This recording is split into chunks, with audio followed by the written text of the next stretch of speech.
안델센이라는 동화 작가가 엄마의 사랑에 관한 동화가 한 편 있습니다. 한 엄마가 참 사랑하는 딸을 그만 잃어버렸는데 그 딸을 찾기 위해서 집을 나서게 되어집니다. 고생하다가 그만 강가에 빠지게 되어졌어요. 헤어나올 수 없는 그런 지경에 있었을 때 주변에 헤엄을 치던 물고기들이 엄마의 눈을 보니까 참 맑은 호수 같아 보여서 그 엄마에게 당신의 눈을 우리에게 준다면 이 강물에서, 이 호수에서 꺼내주겠다 제안을 하고, 이 엄마는 그 물고기들의 제안대로 두 눈을 내어주고 그리고 호수를 빠져나오게 되어집니다. 이제 엄마는 앞을 보지 못했어요. 그래서 험한 산길을 걸어가다가 그만 가시넝쿨에 휩싸이고 말았습니다.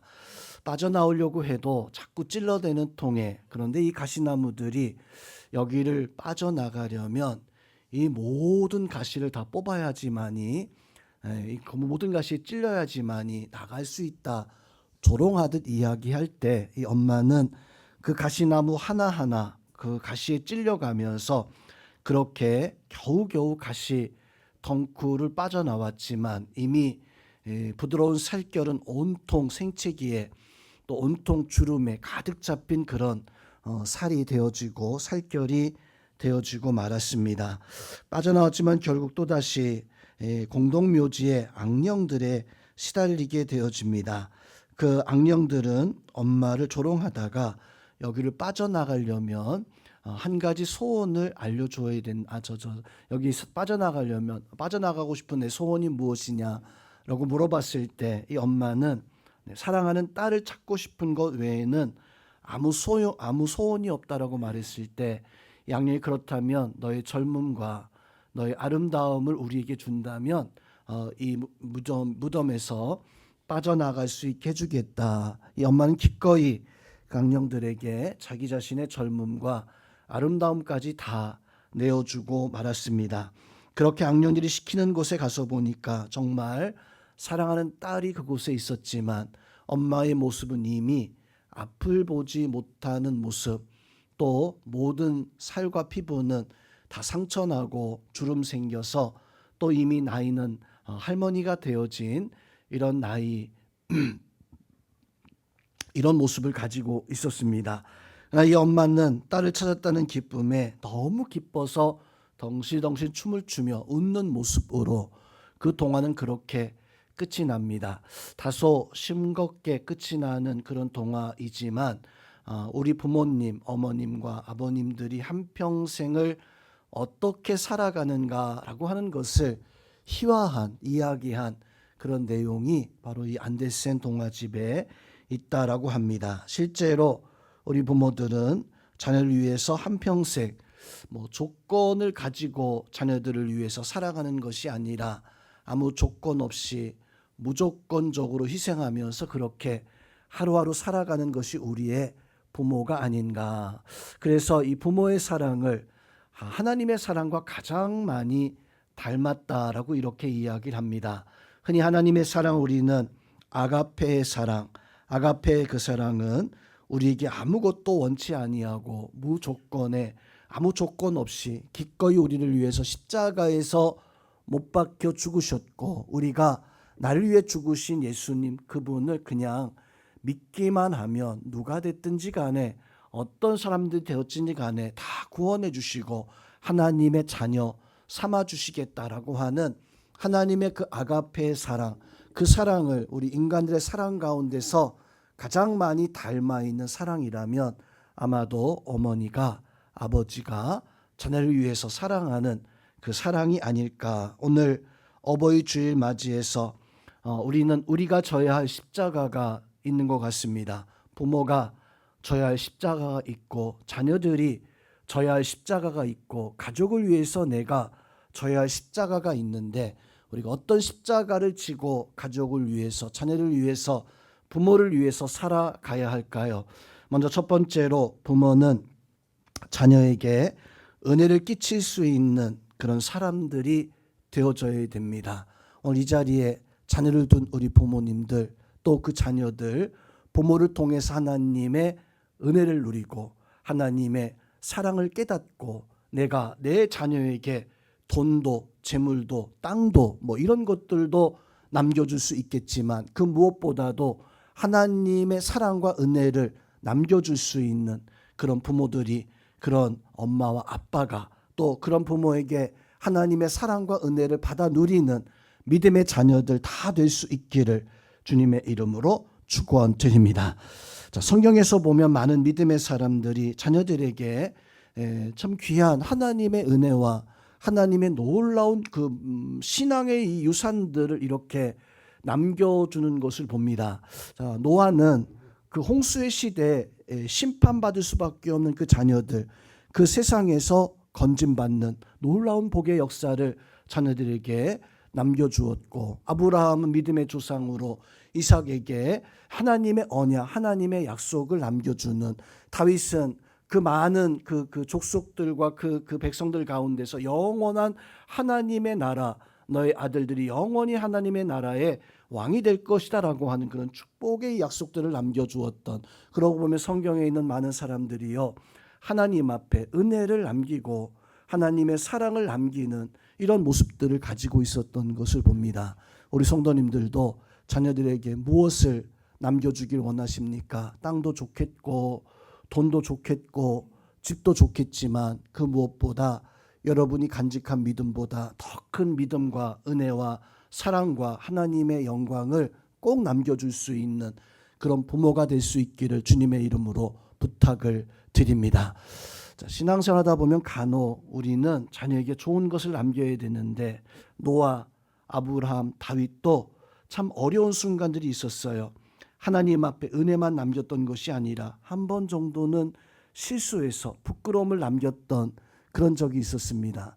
노아는 그만 방주를 다 마치고 포도주에 취해서 옷을 다 벗고 있는 그 모습 때문에 어떤 자녀는 그 모습을 덮어주고 어떤 자녀는 그 모습을 보고 그만 웃다가 복을 받은 자녀도 있지만 그만 그 인생이 어려움 속에 빠지게 되어지는, 어찌 보면 노아가 술에 취해서 그렇게 된 것인데 그 자녀들이 인생에 어려움이 있었던 모습 보면 참 부모로서 자녀에게 그런 올무를 남겼다는 것이 참 안타까운 그런 모습이기도 합니다.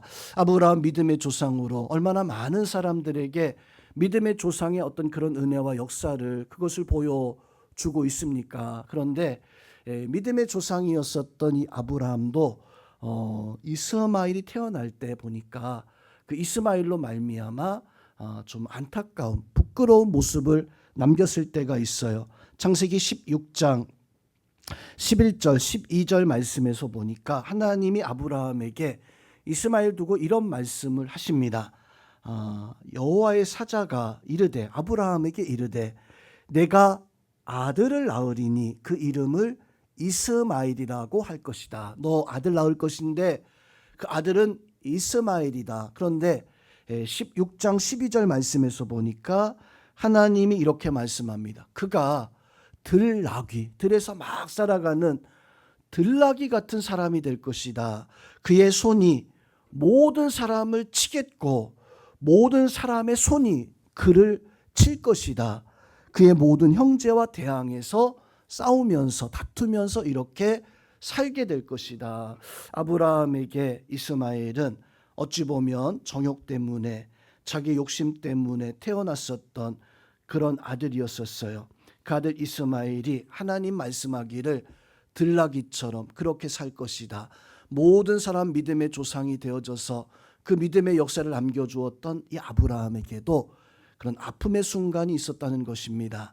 아들을 위해서 복을, 은혜를 끼쳐야 되는데 은혜를 끼치지 못하고 그만 아들을 들나귀로 살아가는 그런 아버지가 되어지는, 다윗이 얼마나 하나님 앞에 찬양하고 기도하고 감사하고 하나님의 은혜 영광을 돌리던 그런 사람이었습니까?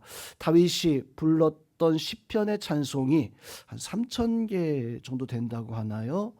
제 기억에 3,000개로 기억이 되는데 시편에 나와 있는 찬송들 말고도 정말로 많은 찬송들을, 그런데 놀라운 것은 다윗이 찬송할 때마다 하나님의 감격이 있었다는 거예요. 하나님의 감동이 있었다는 거예요. 또 성경에서 보면 다윗이 하나님 앞에 기도할 때마다 하나님은 반드시 다윗에게 응답하셨습니다. 마음에 감동을 주시고 다윗이 무엇을 구하든지 어떤 기도의 제목을 가지고 있든지 간에 하나님 앞에 다윗이 기도할 때 하나님이 다윗아 내가 원하는 게 무엇이냐라고 이렇게 찾아오셔서 다윗에게 반드시 응답하시는, 그런데 딱 한 번 하나님이 다윗에게 침묵으로 응답하셨던 적이 있었습니다. 다른 때에는 항상 마치 옆에 있는 친구처럼 아버지처럼 그렇게 응답하셨던 하나님이신데 딱 한 차례 다윗이 금식하면서 기도했음에 불구하고 하나님은 한마디도 말씀하지 아니하시는, 바로 사무엘하 12장에 보면 우리아의 아내 밧세바를 다윗이 몰래 범하게 되어졌을 때, 그만 아기를 갖게 되어졌을 때 다윗은요 그 우리아를 불러서 이거 좀 몰래 꾸미려다가 잘 되지 아니하니까 우리아를 전쟁터에 보내서 죽여버리잖아요. 그리고 죽고 나자마자 다윗은 잘 됐다 하면서 그 밧세바를 자기의 왕궁으로 불러들여서 아내로 삼아버렸어요. 그렇게 잉태했었던 그 아이가 태어나자마자 그만 병이 걸려서 하루하루 죽어갈 때 다윗은 깨달았습니다. 하나님 앞에 기도해서 하나님 내 죄 때문인데 이 아이는 꼭 살려주시기 바랍니다. 내가 이 형벌, 내가 이 아픔을 내가 다 당할 테니까 하나님 이 아이만은 꼭 살려주시길 원합니다. 그렇게 금식하면서 하나님 앞에 통곡하며 매달렸지만 하나님은 그때만큼은 다윗에게 어떤 말씀도 하지 않았어요. 다윗의 인생에 딱 한 번 하나님이 침묵하셨던, 말씀하지 않았던 그 순간이었습니다. 성도 여러분, 우리가 하나님 앞에 아버지로, 어머니로, 부모로서 자녀에게 정말 좋은 것을 남겨줄 수 있는 그런 모습이 있어야 됩니다. 물론 다윗도 아브라함도 참 좋은 부모의 은혜를 끼치는 그런 모습 가지고 있었지만 그 잠깐의 정욕과 욕심 때문에 부끄러움을 가졌던 그 모습 생각하면서 여러분들은 삶 속에서 그런 부끄러움이 없기를 바랍니다. 하나님 앞에 은혜만 끼칠 수 있고 하나님 앞에 자녀들에게 사랑만을 넘겨줄 수 있는, 그래서 여러분이 지신 십자가를 통해서 자녀들은 하나님의 복과 하나님의 은혜를 누릴 수 있는, 지금이라도 그 자녀들이 하나님의 은혜 속에 하나님의 놀라운 역사 속에 우뚝 설 수 있는, 여러분은 자녀들에게 은혜를 끼치는, 사랑을 끼치는 그런 엄마와 아빠가, 그런 부모가 되어줄 수 있기를 주님의 이름으로 축원드립니다. 두 번째로 우리가 효도하는 것은 우리가 마땅히 져야 할 십자가입니다. 오늘 말씀에서 하나님은 자녀들아 너희 부모를 주 안에서 순종해야 된다, 이것이 옳은 일이다 라고 이렇게 정의해 주고 있어요. 이 세상에 엄마 없는 사람이 누가 있습니까? 아버지 없는 사람이 누가 있습니까? 우리는 다 이 땅에 있는 이유가 엄마가 있기 때문에, 아버지가 있기 때문에 이제 하나님의 부름 받아서 이 세상에 존재하지 않는 그런 부모님, 그런 어떤 안타까움 속에 있는 분들도 있을 줄로 압니다. 그러나 우리가 이 땅의 성도 여러분, 그 부모의 사랑과 은혜를 안다면 우리 이 땅에서 정말로 가치 있는, 정말로 이 땅에서 하나님 원하시고 부모가 바라는 어떤 모습 가지고 살아갈 수 있는 그런 은혜가 있어야 됩니다. 오늘 2절에서도 너희가 주 안에서 부모에게 순종하라, 공경하라. 오늘 이 자리에 있는 성도 여러분, 우리는 부모의 사랑, 부모의 그 은혜, 그것을 기억하고 우리가 자녀로서 부모를 위해서, 하나님을 위해서 정말 우리의 맡은 바 삶을 다할 수 있는, 그것이 진정한 효이고 그것이 진정 부모님이 우리에게 원하는 그런 모습일 것입니다. 세상에는 사랑이 참 많이 있습니다.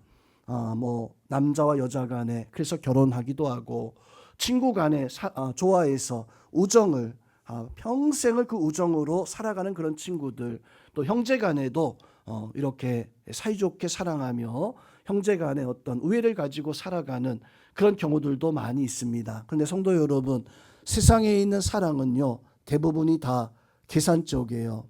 이기적이에요. 그래서 그 계산과 이기적인 것에 맞지 아니하면 친구와 우정을 나누는데 그 친구를 만나면 너무 좋고 또 보고 싶고 재밌고 신나고 늘 언제나 내 마음을 알아주니까 그 친구를 우리가 만나잖아요. 그런데 그 친구를 만났는데 그 친구가 나한테 맨날 화만 내고 때리고 나를 괴롭히고 내가 아무것도 얻는 것이 없다면 아마 그 친구의 관계는 절대로 오래가지 않을 겁니다. 나한테 기쁨이 있고 이익이 있기 때문에, 심지어 요즘에는 부부 사이에도 이익 때문에 결혼하고 이익 때문에 살아가는 이런 모습을 가지고 있는 경우들이 많이 있습니다. 근데 부모의 사랑은, 성도 여러분, 이익 때문에 우리를 사랑하는 것일까요? 부모가 우리에게 얻는 것이 있어서 우리를 사랑하는 것일까요? 때로는 자녀들이 부모에게 어떤 가슴에 못을 박는 일이 있어도 부모는 그 자녀를 위해서 자기의 모든 것을 내려놓을 수 있는, 그래서 우리가 그 부모를 향해서 효를 다할 수 있는 그런 모습이 있어야 됩니다. 어떤 부모가 자녀가 잘 된다고 그것을 질투하고 그것을 시기하는 그런 부모가 있습니까? 부모가 자녀를 잘 키우고 양육해서 자랐는데 이 녀석이 나보다 더 높은 자리 올라가고, 아니 나보다 더 많은 재산을 가지게 되어지고, 아니 나보다 더 똑똑하게 이 모든 일을 잘할 때 부모는요, 어떤 부모로 할지라도 기뻐하고 좋아합니다. 나보다 더 잘하는데, 나보다 더 많이 가졌는데, 나보다 더 칭찬받는데, 우리는 다른 사람이 나보다 많이 가졌을 때, 나보다 더 높아졌을 때, 나보다 칭찬받을 때 왠지 모르게 배 아프고 왠지 모르게 시기하고 질투하지만, 부모는요, 자녀들이 잘 되는 것을, 자녀들이 더 높아지는 것을, 자녀들이 더 많은 것을 가지는 것을 가장 기뻐하고 좋아하는, 그것이 부모잖아요. 오늘 이 자리에 나와 있는 성도 여러분, 우리가 그 부모의 사랑을 알고 그 부모가 우리를 위해서 기꺼이 그렇게 살아간다라고 한다면, 우리도 그 부모를 향해서 사랑의 마음과 효도의 마음을 다할 수 있는, 하나님께서 예수님을 이 땅에 보내셨습니다. 왜 우리가 하나님을 사랑하고 하나님의 믿음의 은혜 가운데 지금 살아가고 있습니까? 예수님께서, 하나님께서 우리에게 이 예수 그리스도를 보내시고 우리를 위해서 모든 것을 다 주셨고, 우리를 하나님의 자녀, 하나님의 친아들을 십자가에서 죽이시고, 우리를 양자잖아요. 누가 친아들을 죽여버리고 양자를 대신해서 그 자리에 앉히려고 하는 사람이 있겠습니까? 하나님은 그렇게 우리를 사랑하셨고, 우리 부모는 우리를 위해서 조건 없이 무조건적으로 이렇게 사랑하셨기 때문에, 성도 여러분, 우리는 우리의 십자가, 부모를 향해서 효를 다하는 것, 하나님을 향해서 믿음으로 살아가는 것, 그것은 우리가 감당해야 할 십자가입니다. 그 십자가를 져야 돼요.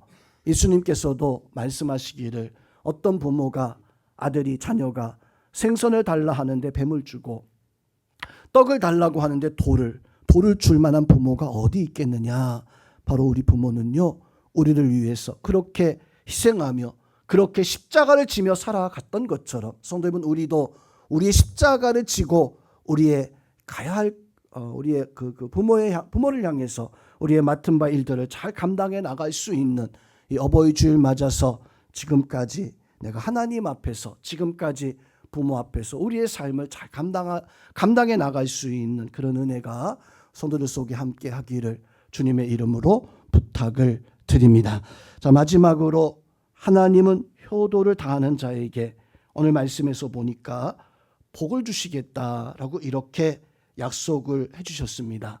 1절, 2절, 그리고 오늘 말씀에서 보니까 부모를 위해서 그렇게 살아가는 자, 땅에서 잘 되고 장수하리라. 우리 성도님들은 그런 믿음의 자녀들, 하나님 앞에 복을 받는 그런 은혜가 있기를 주의 이름으로 부탁을 드립니다.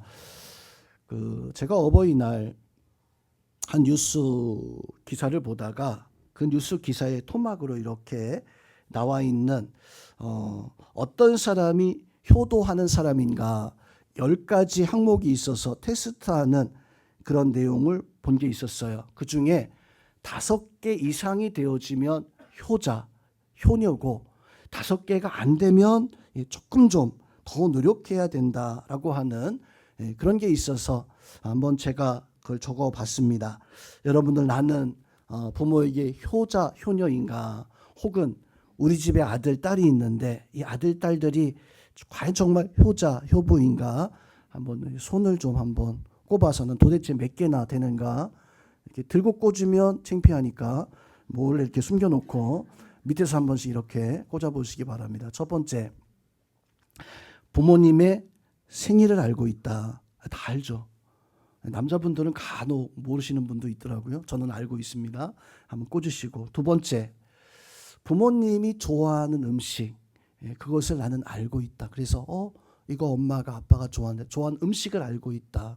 꽂으시고. 세 번째, 부모님이 요즘 좋아하는 일, 옛날에 말고요. 어렸을 때 말고 요즘 부모님이 좋아하는 일을 알고 있다. 그걸 알고 있으면 체크하시고. 세 번째, 최근에 나는 엄마에게 엄마 사랑해, 아빠 사랑해라고 말한 적이 있다. 10년 전에 사랑했다는 말 한 거 많이 해요. 요즘에 사랑했다라고 말한 적이 있다. 다섯 번째, 부모와 이틀, 3일 정도에 한 번씩 나는 전화 통화를 한다. 물론 같이 살아도 뭐 전화 통화 같이 살기 때문에 못하는 경우도 있겠지만 그렇게 가까이 지내는 모습을 가지고 있다. 다섯 번째, 나는 부모님에게 종종 선물을 한다. 뭐 생일 때가 됐든 뭐 어버이 그날이 되어졌든 생일을 한다.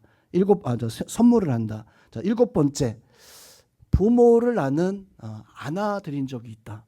한 일주일 사이에 나는 부모님을 안아주고 엄마하고 아빠하고 안으시죠? 전혀 뭐 안아주시죠? 자, 여덟 번째, 엄마하고 이야기할 때, 아빠하고 이야기할 때 한 번씩 손을 잡는다. 손을 잡아주고 얘기한다. 자, 아홉 번째, 그 맛있는 음식을 내가 이렇게 먹을 때, 이거 엄마하고 먹고 싶은데, 이거 우리 아빠하고 먹고 싶은데, 라고 하는,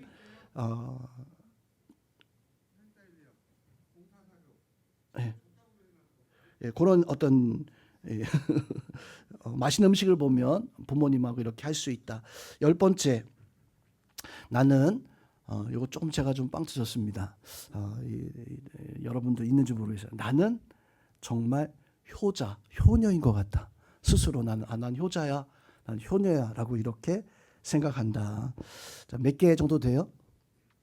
몇 개 정도 돼요? 이게 사실 뭐 소소한 그런 것들이라 내가 마음 먹으면 다 할 수 있는 크게 어려운 게 아닙니다. 그래서 여기서 한 5개 이상, 5개, 6개, 7개, 이렇게 9개, 10개 다 하신 분들은 효녀랍니다. 효자, 효녀예요. 그리고 여기에서 조금 미치지 못해서 한 2개에서 4개 정도면 한 가지, 2가지만 더 하시래요. 그럼 뭐가 돼요? 한 가지, 2가지만 더 하면 효녀가 될 수 있구나. 자, 그러면 1개 혹은 1개도 아닌 이런 분들은 지금 빨리 당장 엄마한테 가서 아빠한테 가서 용서를 빌면 그게 효자랍니다. 그러니까 여기서 10가지를 다 얘기하지만 우리가 어떤 것을 됐든지 간에 그것을 좀 지키고 하고자 하는 성도 여러분, 제가 이 말씀을 드린 것은 하나님도 그렇습니다.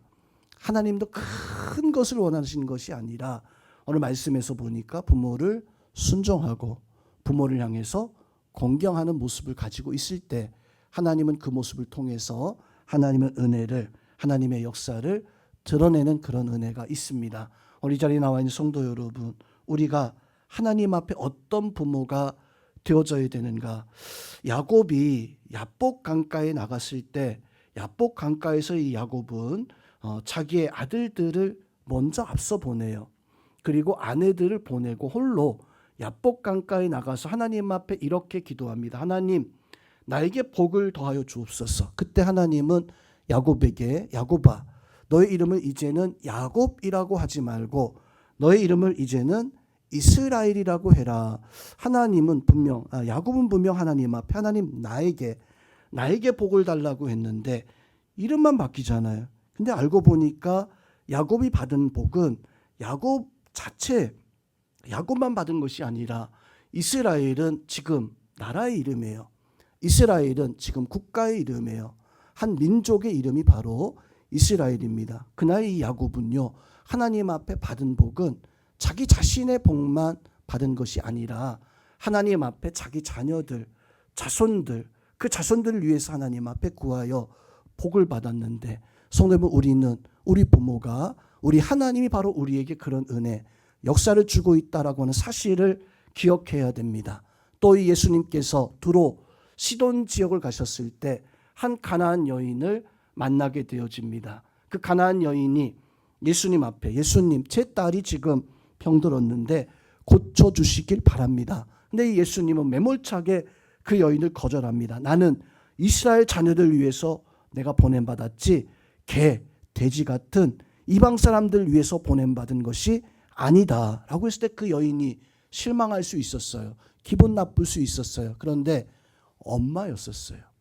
딸을 위해서 내가 개, 돼지 취급받는 거 괜찮다. 그러면서 이 예수님에게, 예수님, 개들도 주인의 상에서 떨어지는 그 부스러기를 먹나이다. 제가 개가 돼지가 되도 좋사오니 내 딸은 고쳐주시옵소서. 성도 여러분, 이것이 엄마의 모습이고 부모의 모습이 아닌가. 제가 처음 안델센 동화의 이야기를 했던 것처럼 젊은 시절에 바로 우리를 낳고 우리를 위해서 한평생을 살아가면서 희생하고 수고하다가 이제는 할머니, 할아버지 되어지고 어쩌면 이제는 삶을 다한 그런 우리의 부모, 그 부모를 생각하면서 오늘 하나님께서 이 어버이 주일 맞아서 우리의 참다운 영적 부모이신 그 하나님, 또 우리 가정의 우리 자녀들, 우리 부모들, 내 남편, 아내, 가정 속에서 우리는 성도 여러분, 우리가 져야 할 십자가가 있습니다. 부모는 부모로서, 자녀들은 자녀로서 져야 할 그 십자가가 있어요. 우리 자녀를 위해서, 부모를 위해서, 가족을 위해서 하나님 앞에 기도해야 되는데, 하나님 앞에 맡기고 나아가야 되는데, 저는 가족을 위해서 기도하는 것, 그것은 우리가 하나님 앞에 얻는 첫 번째 기적이라고 생각합니다. 우리 기적이 필요하잖아요. 놀라운 일들이 필요하잖아요. 그런데 성도 여러분, 내가 하나님 앞에 기도하고 있다는 것, 아버지, 어머니, 자녀와 딸, 남편과 아내를 위해서 내가 기도하고 있다라고 하는 그 자체만도 그것이 우리에게 기적입니다. 우리 옆에 있는 분들 보면서 우리 한번 고백하겠습니다. 내가 기도하는 것이 기적입니다. 예, 믿으십니까? 예, 여러분이 기도하는 것, 자녀를 위해서, 부모를 위해서, 또 어떤 믿음의 마음 가지고 그 모습 가지고 살아가는 것, 그것이 우리의 삶을, 우리의 가정을 새롭게 한다는 것을, 그것을 기억해서 하나님 앞에 믿음으로 살아갈 수 있는 그런 은혜와 역사가 우리 성도들 속에 함께 하기를 주님의 이름으로 축원드립니다.